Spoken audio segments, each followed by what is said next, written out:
ഞാൻ 2 പ്രയോഗങ്ങൾ പറയാം. കൊച്ചി പോയാൽ അച്ചി വേണ്ട, കൊല്ലം കണ്ടാൽ പിന്നെ ഇല്ലം വേണ്ട.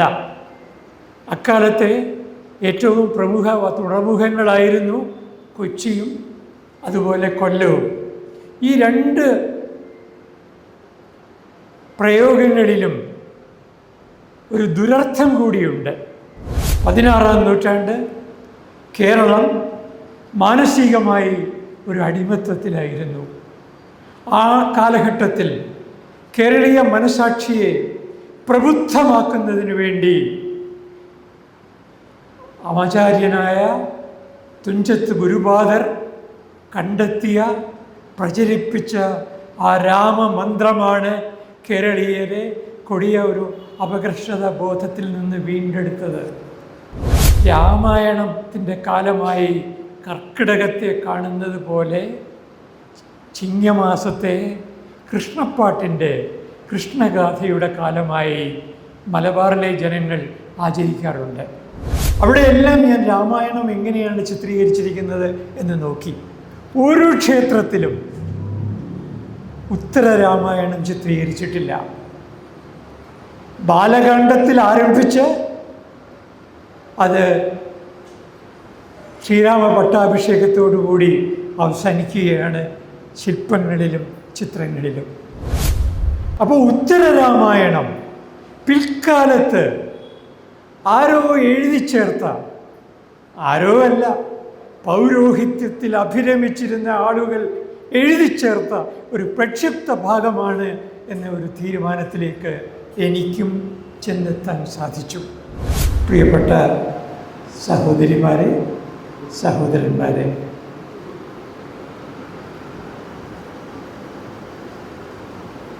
തിരുവനന്തപുരത്തെ സാംസ്കാരിക രംഗത്ത് അചഞ്ചലമായി പ്രവർത്തിച്ചുകൊണ്ടിരിക്കുന്ന ഐരാണിമുട്ടത്തെ ഈ മഹാസ്ഥാപനത്തെക്കുറിച്ച്, തുഞ്ചൻ സ്മാരക സമിതിയെക്കുറിച്ച് എന്നോട് ആദ്യമായി പറയുന്നത് സുഹൃത്തും സഹപാഠിയുമായ ഈ നാട്ടുകാരനാണ്. അദ്ദേഹത്തിൻ്റെ പേര് പി വിജയരാഘവൻ എന്നാണ്. അദ്ദേഹത്തിൻ്റെ പിതാവ് ഈ സമിതിയുടെ ഒരു സജീവ അംഗമായി വളരെ കാലം പ്രവർത്തിച്ചിരുന്നു. പിന്നീട് ഐരാണിമുട്ടത്തെ നവരാത്രി ആഘോഷങ്ങളെപ്പറ്റിയും വിജയദശമി ആഘോഷങ്ങളെപ്പറ്റിയും തുഞ്ചൻ സ്മാരക പ്രഭാഷണങ്ങളെക്കുറിച്ചും എല്ലാം കേൾക്കാൻ തുടങ്ങി. ഇവിടെ ആദ്യമായിട്ടല്ല ഞാനും പങ്കെടുക്കുന്നത്.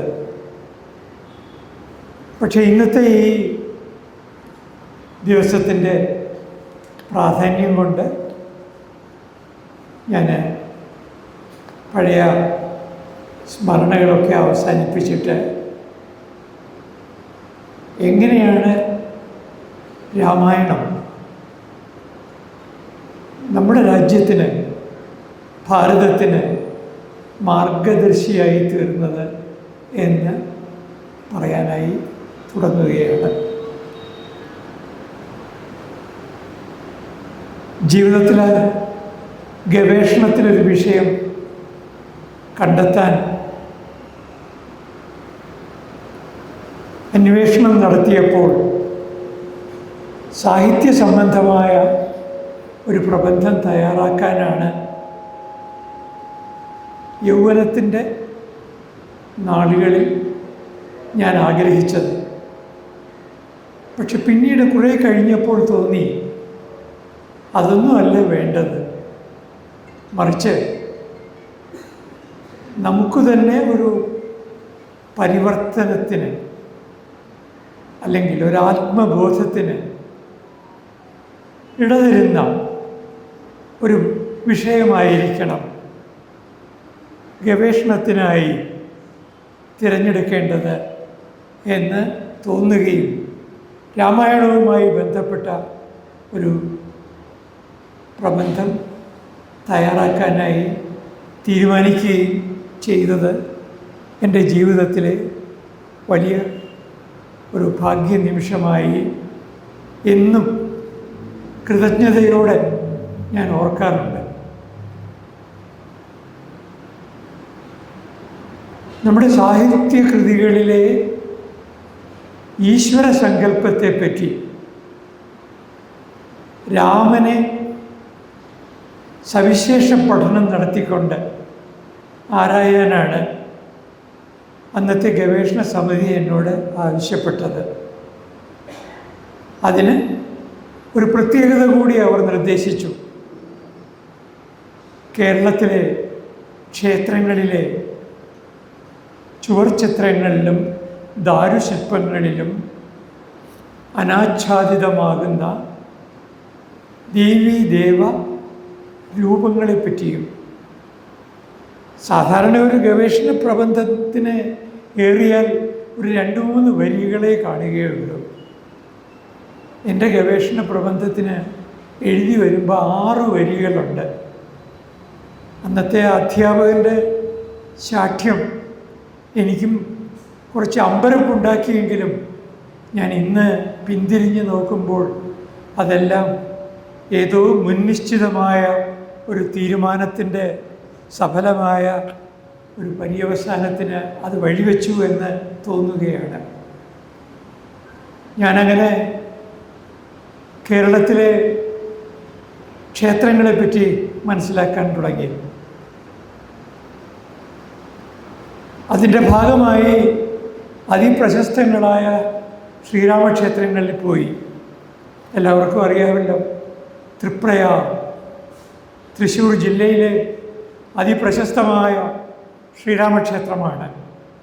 എന്ന് മാത്രമല്ല, അവിടെ പോകുന്ന ആളുകൾ ഒരു നാലമ്പല ദർശനം കൂടി നടത്താറുണ്ട്. തൊട്ടടുത്തായിട്ട് മൂഴിക്കുളം എന്ന സ്ഥലത്ത് ലക്ഷ്മണൻ്റെ ക്ഷേത്രം, ഒരല്പം മാറിയിട്ട് ഇരിങ്ങാലക്കുടയിൽ ഭരതൻ്റെ ക്ഷേത്രം, ഇരിങ്ങാലക്കുടയിൽ തന്നെ ശത്രുഘ്നനെ പ്രതിഷ്ഠിച്ചിട്ടുള്ള പായിമ്മൽ എന്ന് പറയുന്ന സ്ഥലത്തെ മറ്റൊരു ക്ഷേത്രം. അവിടെയെല്ലാം പോയപ്പോഴാണ് മനസ്സിലാകുന്നത് കേരളത്തിൽ വേറെയും ഇതുപോലെ നാലമ്പലങ്ങളുണ്ട് എന്ന്. കോട്ടയം ജില്ലയിലും ഉണ്ട് ഒരു നാലമ്പലങ്ങൾ അടുത്തടുത്തായിട്ട്. രാമപുരം എന്ന് പറയുന്ന മൂവാറ്റുപുഴയാറിൻ്റെ തീരത്തുള്ള അതിപ്രശസ്തമായ ഒരു ശ്രീരാമക്ഷേത്രം. അവിടെയാണ് രാമപുരത്ത് വാര്യരുടെ വാര്യം. അതിനടുത്ത് തന്നെ ലക്ഷ്മണൻ്റെ ക്ഷേത്രമുണ്ട്, അതിനടുത്ത് തന്നെ ഒരു ഭരതൻ്റെ ക്ഷേത്രമുണ്ട്, അതിനടുത്ത് തന്നെ ഒരു ശത്രുഘ്നൻ്റെയും ക്ഷേത്രമുണ്ട്. ഇങ്ങനെ അന്വേഷിച്ചപ്പോൾ വേറെയും നാലമ്പലങ്ങൾ ഉണ്ട് എന്ന് മനസ്സിലായി. പക്ഷേ അതെല്ലാം 16-ാം നൂറ്റാണ്ടിൽ ഉണ്ടായവയാണ്. അതിനു മുമ്പ് ഇതൊന്നും തന്നെ രാമക്ഷേത്രങ്ങളോ ലക്ഷ്മണ ക്ഷേത്രങ്ങളോ അല്ലെങ്കിൽ ശത്രുഘ്നൻ്റെ ക്ഷേത്രങ്ങളോ ആയിരുന്നില്ല എന്നും കണ്ടെത്താൻ കഴിയും. അവിടെയൊക്കെ ഉള്ള വിഗ്രഹങ്ങൾ ചതുർബാഹുവായ മഹാവിഷ്ണുവിൻ്റേതാണ്. എന്തുകൊണ്ടായിരിക്കണം ഈ ചതുർബാഹുവായ മഹാവിഷ്ണുവിൻ്റെ ക്ഷേത്രങ്ങൾ ഒരു 16-ാം നൂറ്റാണ്ടാകുമ്പോഴേക്കും അത് ശ്രീരാമക്ഷേത്രങ്ങളായിട്ട് മാറിയത് എന്ന ഒരു അന്വേഷണത്തിലേക്ക് കേരള ചരിത്രം പഠിക്കുന്ന ഒരു വിനീതനായ വിദ്യാർത്ഥി എന്ന നിലയിൽ ഞാൻ തുടർന്ന് ആരായുകയുണ്ടായി. അങ്ങനെയാണ് എഴുത്തച്ഛൻ്റെ കാലം എന്ന വിഖ്യാതമായ ചേലനാട്ട് അച്യുതമേനോൻ്റെ ഗ്രന്ഥവുമായി അടുത്ത് പരിചയപ്പെടാനും പല ആവർത്തി അത് വായിക്കുവാനും അവസരം കിട്ടിയത്. അവിടെ അദ്ദേഹം വളരെ കൃത്യമായി ഒരു 16-ാം നൂറ്റാണ്ടിൻ്റെ സവിശേഷതയെപ്പറ്റി പറയുന്നുണ്ട്. 16-ാം നൂറ്റാണ്ട് കേരളം മാനസികമായി ഒരു അടിമത്തത്തിലായിരുന്നു. ആ കാലഘട്ടത്തിൽ കേരളീയ മനസാക്ഷിയെ പ്രബുദ്ധമാക്കുന്നതിന് വേണ്ടി ആചാര്യനായ തുഞ്ചത്ത് ഗുരുപാദർ കണ്ടെത്തിയ പ്രചരിപ്പിച്ച ആ രാമമന്ത്രമാണ് കേരളീയരെ കൊടിയ ഒരു അപകർഷത ബോധത്തിൽ നിന്ന് വീണ്ടെടുത്തത്. ഇതാണ് ചേലനാട്ട് അച്യുതമേനോൻ എഴുത്തച്ഛൻ്റെ കാലമെന്ന വിഖ്യാതമായ ഗവേഷണ ഗ്രന്ഥത്തിൽ സൂചിപ്പിക്കുന്നത്. അദ്ദേഹം വേറെ ചില കാര്യങ്ങൾ കൂടി പറയുന്നുണ്ട്. ആ കാലഘട്ടത്തിൽ പോർച്ചുഗീസുകാരുടെ ആധിപത്യമുണ്ടായിരുന്നു. അതുവരെ കേരളം എന്ന് പറയുന്നത് കാർഷിക വൃത്തിയിൽ കിട്ടുന്ന തുച്ഛമായ അല്ലെങ്കിൽ നാമമാത്രമായ വരുമാനം, ആ വരുമാനവും കാർഷിക ഉത്സവങ്ങൾ, ഓണം പോലെയുള്ള, വിഷു പോലെയുള്ള, തിരുവാതിര പോലെയുള്ള ആഘോഷങ്ങളും ഈ കേരളത്തിൽ എല്ലാം കാർഷിക ഉത്സവങ്ങളാണ്.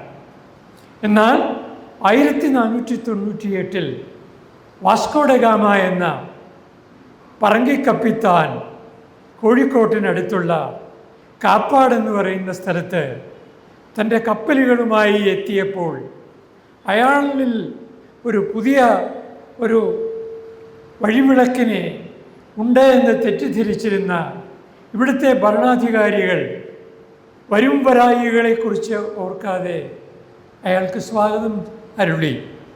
എന്ന് മാത്രമല്ല, കുരുമുളകിൻ്റെ സുഗന്ധവ്യഞ്ജനങ്ങളുടെ കറുകപ്പട്ടയുടെയും ഏലത്തിൻ്റെയും ഇഞ്ചിയുടെയും എല്ലാം കുത്തക ഈ വിദേശികൾക്ക് എഴുതി കൊടുക്കുകയാണ് ചെയ്തത്.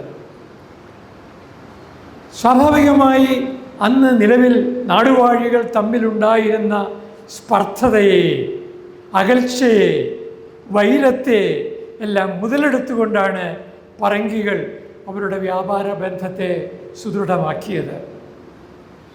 വാസ്കോ ഡ ഗാമയ്ക്ക് ശേഷം അൽമേഡ വന്നു, അൽഫോൺസോ ഡി ആൽബുക്കർക്ക് വന്നു, അങ്ങനെ പറങ്കി തലവന്മാർ വന്നു. കൊച്ചി അന്നത്തെ ഏറ്റവും വിശ്രുതമായ വാണിജ്യ നഗരമായി രൂപാന്തരപ്പെട്ടു. ആ കൊച്ചിയുടെ വൈശിഷ്ട്യത്തെപ്പറ്റിയും അവിടുത്തെ ആർഭാടത്തെപ്പറ്റിയും എല്ലാം മേൽപ്പത്തൂരിനെ പോലെയുള്ള ഒരു കവിക്ക് പോലും അത്ഭുതത്തോടെ എഴുതുവാൻ സന്ദർഭമുണ്ടായി.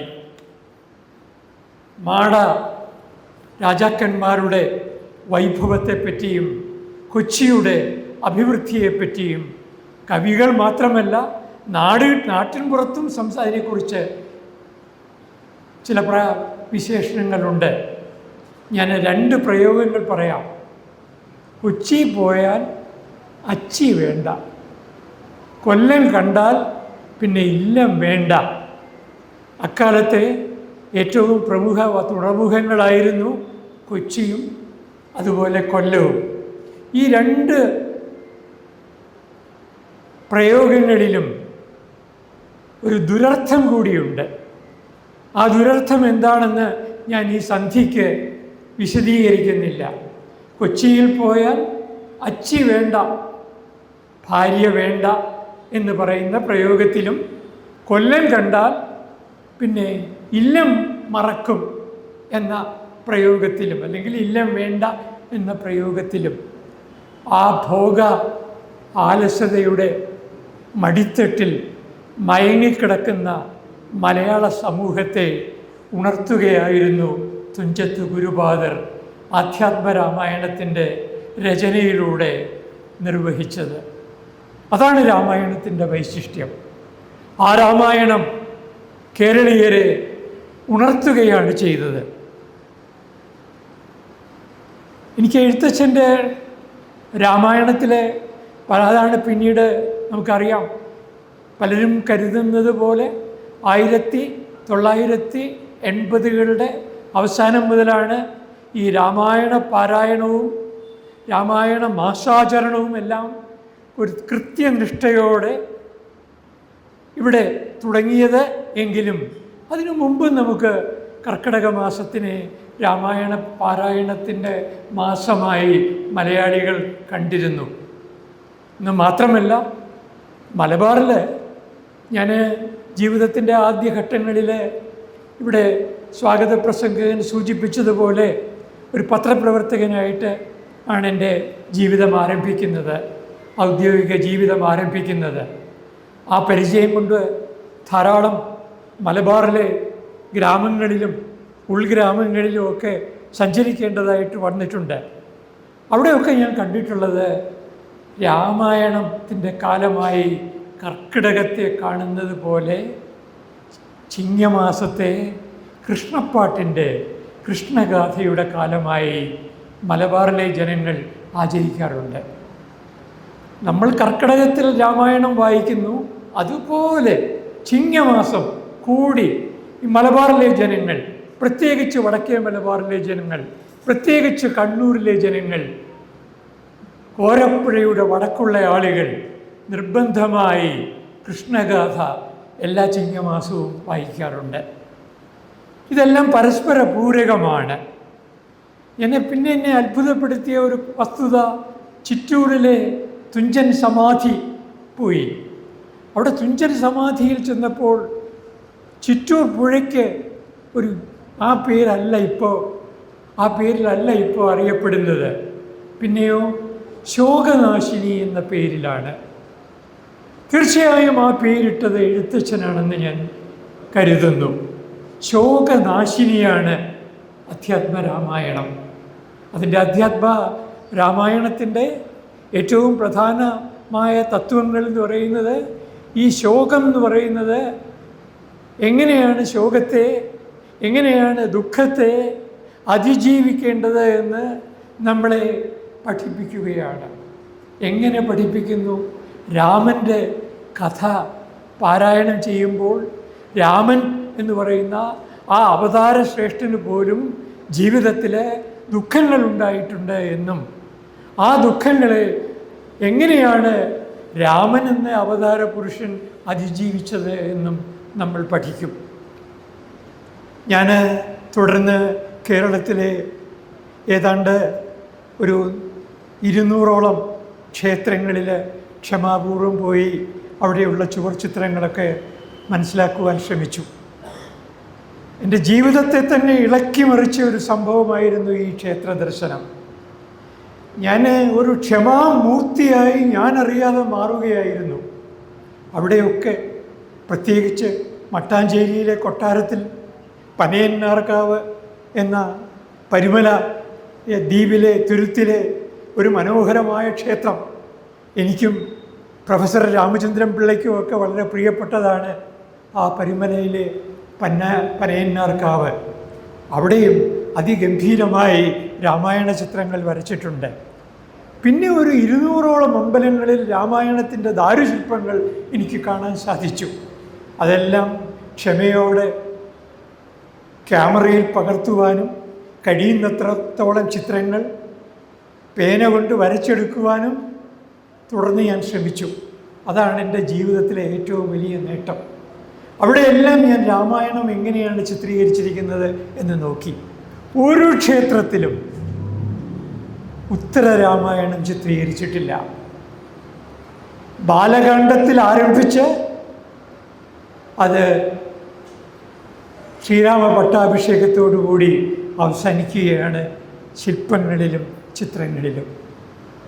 അപ്പോൾ ഉത്തര രാമായണം പിൽക്കാലത്ത് ആരോ എഴുതി ചേർത്ത, ആരോ അല്ല, പൗരോഹിത്യത്തിൽ അഭിരമിച്ചിരുന്ന ആളുകൾ എഴുതി ചേർത്ത ഒരു പ്രക്ഷിപ്ത ഭാഗമാണ് എന്ന ഒരു തീരുമാനത്തിലേക്ക് എനിക്കും ചെന്നെത്താൻ സാധിച്ചു.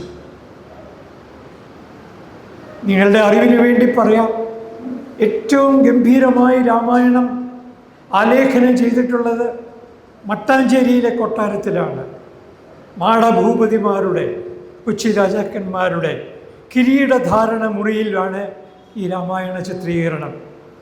ശ്രീരാമൻ്റെ ജനനം, ശ്രീരാമൻ്റെ ബാല്യകാലത്തെ വിദ്യാഭ്യാസം, അത് കഴിഞ്ഞ് ശ്രീരാമനെ പുരുഷപ്രാപ്തിയിലേക്ക് നയിക്കാനായി വിശ്വാമിത്രൻ കാട്ടിലേക്ക് കൊണ്ടുപോകുന്നു. അവിടെ വെച്ച് നടക്കുന്ന രാക്ഷസ നിഗ്രഹങ്ങൾ, അത് കഴിഞ്ഞ് ശ്രീരാമൻ്റെയും സഹോദരന്മാരുടെയും വിവാഹം, അത് കഴിഞ്ഞ് തിരിച്ചു വരുന്നു, പട്ടാഭിഷേകം, സീതാ അപഹരണം, ആ സീതാ അപഹരണം കഴിഞ്ഞിട്ട് സീതയെ വീണ്ടെടുക്കാനായിട്ടുള്ള നീണ്ട യാത്ര, ആ യാത്ര കഴിഞ്ഞിട്ട് യുദ്ധം, ആ യുദ്ധത്തിൻ്റെ പര്യവസാനം, വീണ്ടും പട്ടാഭിഷേകം. രാമായണം അവിടെ പൂർത്തിയാവുകയാണ്. ഞാൻ പിന്നീടാണ് മനസ്സിലായത് ഈ ചിത്രകാരന്മാർക്ക് ഒരു ഗൂഢമന്ത്രമുണ്ടായിരുന്നു രാമായണ ചിത്രീകരണത്തിനായിട്ട്. അത് വളരെ കൗതുകം തോന്നി. അതെങ്ങനെയാണ് ആരംഭിക്കുന്നത്?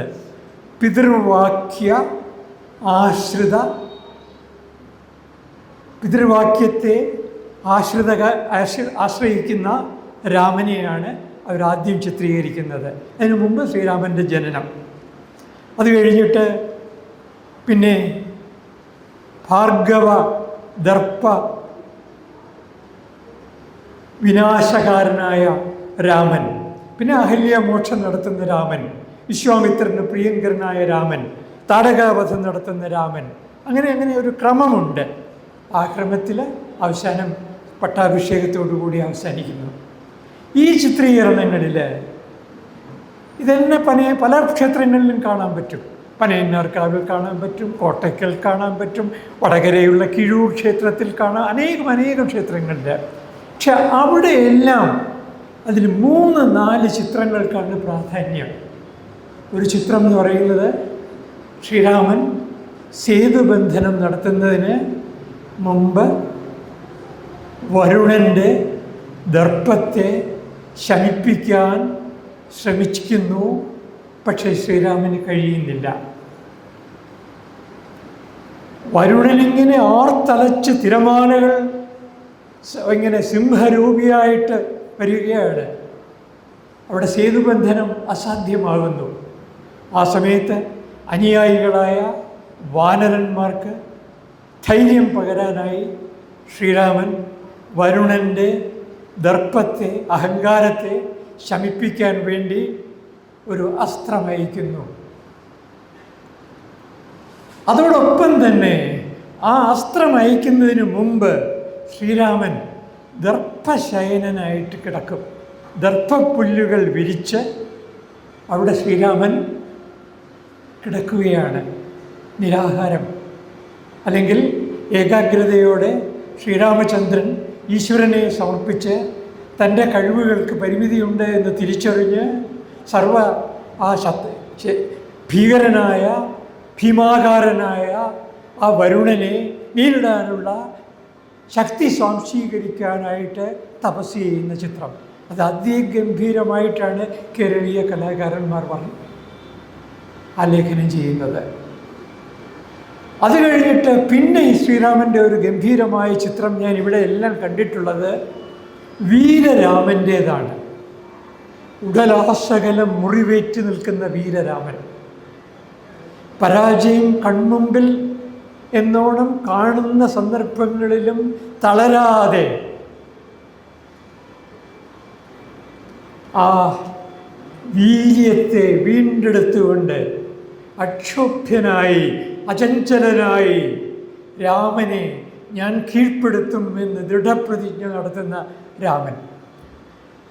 മറ്റൊരു ഗംഭീരമായ ചിത്രം എന്ന് പറയുന്നത് ശ്രീരാമനും സീതാദേവിയുമായിട്ടുള്ള പുനഃസമാഗമം. അടുത്ത ഗംഭീരമായൊരു ചിത്രം, കേരളത്തിൽ മാത്രം കാണുന്ന ഒരു ചിത്രം, ഹനുമാൻ ശ്രീരാമൻ്റെ രാമായണം പാരായണം ചെയ്യുന്നു. അത് ശ്രീരാമനും സീതാദേവിയും കേൾക്കുന്നു. അവിടെ സുഗ്രീവനുണ്ട്, ഭരതനുണ്ട്, ലക്ഷ്മണനുണ്ട്, എല്ലാവരും ഉണ്ട്, സഹോദരന്മാരും എല്ലാവരും ഉണ്ട്. ഈ 4 ചിത്രങ്ങൾക്ക് ആണ് കേരളീയർ വലിയ പ്രാധാന്യം കൊടുത്തിരുന്നത്. എനിക്കിതാണ് പറയാനുള്ളത്. ഈ കേരളീയർ അവരുടെ നഷ്ടപ്പെട്ടു പോയ പൗരുഷത്തെ വീണ്ടെടുക്കുവാൻ അവരെ രാമായണത്തിലൂടെ എഴുത്തച്ഛൻ പ്രേരിപ്പിക്കുകയായിരുന്നു. അതുപോലെ തന്നെ അധ്യാത്മരാമായണത്തിലെ എനിക്ക് ഏറ്റവും ഇഷ്ടമായ ഭാഗം എന്ന് പറയുന്നത് ലക്ഷ്മണോപദേശമാണ്. അവിടെ നമുക്കറിയാം ആ ലക്ഷ്മണോപദേശത്തിൻ്റെ എന്തുകൊണ്ടാണത് സവിശേഷമാകുന്നത്. വാസ്തവത്തിൽ അത് അധ്യാത്മരാമായണം മൂലത്തിൻ്റെ ഒരു പരിഭാഷയാണെന്ന് വേണമെങ്കിൽ പറയാം. പക്ഷെ പരിഭാഷ പലപ്പോഴും മൂലത്തെ അതിശയിക്കുന്നത് നമുക്ക് കാണാൻ പറ്റും. പാമ്പിൻ്റെ വായിൽപ്പെട്ടാലും ഇരയെ തേടുന്ന തവളയെപ്പോലെ എന്ന് എഴുത്തച്ഛൻ തനിക്ക് ചുറ്റുമുള്ള ലോകത്തെ നിരീക്ഷിക്കുകയാണ്. ചുട്ടെടുത്ത് ഇരുമ്പിൽ വീഴുന്ന വെള്ളം വളരെ പെട്ടെന്ന് വറ്റുന്നത് പോലെ എന്ന് പറഞ്ഞിട്ട് ലോകത്തിൻ്റെ നശ്വരതയെ എഴുത്തച്ഛൻ ചൂണ്ടിക്കാണിക്കുകയാണ്. കാലമാകുന്ന പാമ്പിനെ പോലെ, പണ്ടേ വിഴുങ്ങപ്പെട്ട കാലമാകുന്ന പാമ്പിനെ പോലെ പണ്ടേ വിഴുങ്ങപ്പെട്ട ഈ ലോകത്തെക്കുറിച്ചും അതുപോലെ പറയുകയാണ് എഴുത്തച്ഛൻ. വഴിപോക്കർ പെരുവഴി അമ്പലത്തിൽ ഒത്തുചേരുകയും പിരിയുകയും ചെയ്യുന്നത് പോലെയാണ് ഈ ലോക സ്വഭാവം എന്നും അദ്ദേഹം പറയുന്നുണ്ട്. പിന്നെ അദ്ദേഹം ഒരു കാര്യം കൂടി സൂചിപ്പിക്കുകയാണ്. ഒഴുകുന്ന നദിയിൽ മരത്തടികൾ ലക്ഷ്യമില്ലാതെ ഒഴുകുന്നത് പോലെയാണ് എന്ന്. ഇതെല്ലാം രാമായണത്തിൽ ഏറ്റവും പ്രധാനപ്പെട്ട 2 വരികൾ സ്ഥാപിക്കാൻ വേണ്ടിയായിരുന്നു പറഞ്ഞത്. ഭോഗങ്ങളെല്ലാം ക്ഷണപ്രഭാചഞ്ചലം വേഗേന നഷ്ടം ആയുസ്സും ഓർക്ക നീ. ഇത് ഓർമ്മിപ്പിക്കാൻ വേണ്ടിയിട്ടാണ് ബാക്കിയുള്ളതെല്ലാം പറയുന്നത്. ഇത് വാസ്തവത്തിൽ രാമൻ ലക്ഷ്മണനോട് പറയുന്നതാണെങ്കിലും നമുക്കിതിന് വേറൊരു വായന കൂടി സാധിക്കും. ഇത് എഴുത്തച്ഛൻ കേരളീയരോട് പറയുന്നതാണ്. ഭോഗങ്ങളെല്ലാം, ഇവിടുത്തെ ഭോഗങ്ങൾ കൊച്ചിയെപ്പോലെ, കോഴിക്കോടിനെ പോലെ, കൊല്ലത്തെ പോലെ ഉള്ള വാണിജ്യ നഗരങ്ങളിലെ ക്ഷണപ്രഭാചഞ്ചലങ്ങളായ ആ ഭോഗങ്ങളെപ്പറ്റി സൂചിപ്പിക്കുകയാണ്. പറങ്കികളുമായി നടത്തിയ വ്യാപാരത്തിൽ നിന്ന് കിട്ടുന്ന ലാഭത്തിൽ സംതൃപ്തരായ കേരളീയ ഭരണാധികാരികൾക്ക് നഷ്ടപ്പെട്ടു പോകുന്ന മൂല്യബോധത്തെപ്പറ്റിയാണ് എഴുത്തച്ഛൻ ഇവിടെ പറയാതെ പറയുന്നത്. ഇതാണ് ഒരു കവി ചെയ്യേണ്ടത്. കവി പറയാതെ പറയാൻ ബാധ്യസ്ഥനാണ്. അതാണ് ധ്വനി. ആ ധ്വനിയുടെ കാതൽ കണ്ടെത്തിയ പ്രതിഭാശാലിയായിരുന്നു എഴുത്തച്ഛൻ. എഴുത്തച്ഛൻ്റെ രചന നമുക്ക് എന്നും അധ്യാത്മരാമായണം, അതുകൊണ്ടാണ് നമുക്ക് എന്നും സ്വീകാര്യമായത്. കേരളീയരെ എപ്പോഴും ആവേശം കൊള്ളിച്ചിരുന്നത് ഈ രാമൻ്റെ കഥയാണെന്നുള്ളതിന് നമുക്ക് എഴുത്തച്ഛൻ്റെ കൃതി മാത്രമല്ല ഉദാഹരണമായിട്ടുള്ളത്. രാമചന്ദ്രവിലാസവും രാമായണം ചമ്പുവും